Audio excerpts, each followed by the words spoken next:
Hello guys, good morning, good morning. Welcome to Kuya Fidimex Vlog. At nandito tayo ngayon sa isang solar farm. Ayan, makikita natin yan, solar farm. At nagsasabing maraming salamat sa inyong pagsuporta sa aking channel. At sana mamonetize na tayo.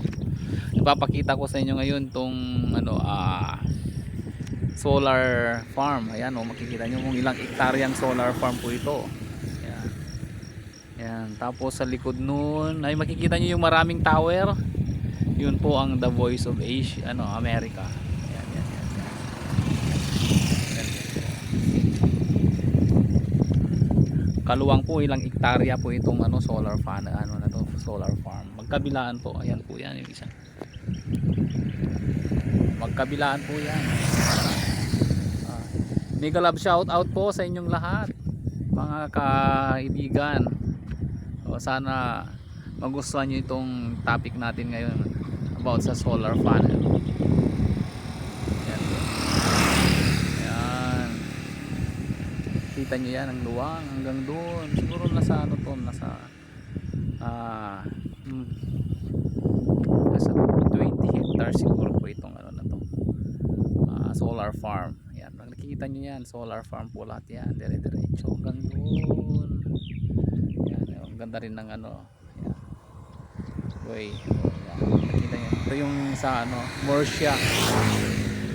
Ayun naman yung The Voice of America, yung maraming tower doon. Paggabi yan maliwanag. Ayan, maraming ngayon household na gumagamit ng solar. Ayan, kaya nakakatipid po sa kuryente almost, lalong lalo na ngayon ang mahal ng kuryente. Ayan. Hanggang doon po yan, solar panel po yan, solar panel.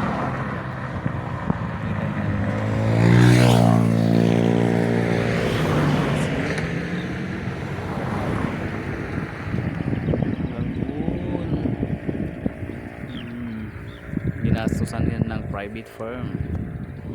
Ayan, kita nyo. Ayan, hindi ko pa maibigay yung mga details ng solar nito, kung ilan ng megawatts ang nako-consume nito, na-earn nito, kasi ang luwang. Ayan, kita natin, grabe.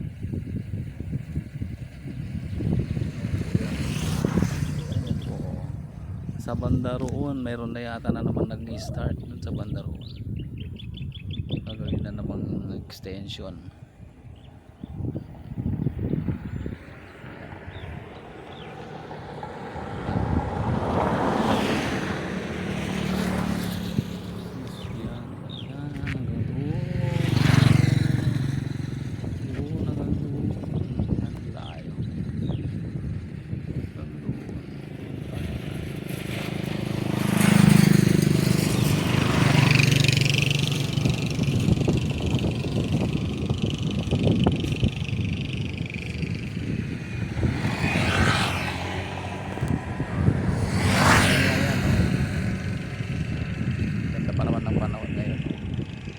Kaulap-ulap.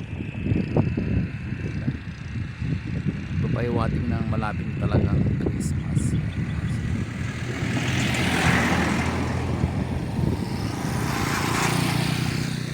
Yan ang makikita natin dyan.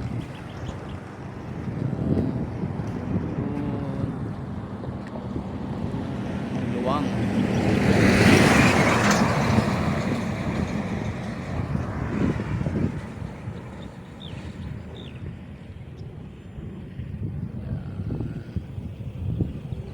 Maraming salamat po ulit sa pag-view, sa pag-thumbs, sa pag-like, sa pag-comment. Maraming salamat po sa walang sawang suporta. Ito po si Kuya Fidimex Vlog, nag-iwang magandang araw sa inyong lahat, and have a blessed day. Thank you very much.